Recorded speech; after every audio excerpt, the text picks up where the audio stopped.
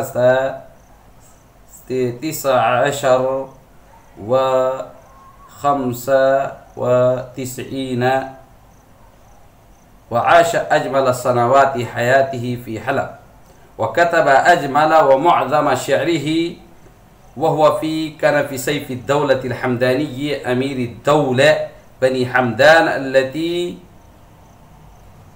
حكمت حلب وإنطاكيا والموصل قرابة 100 سنة.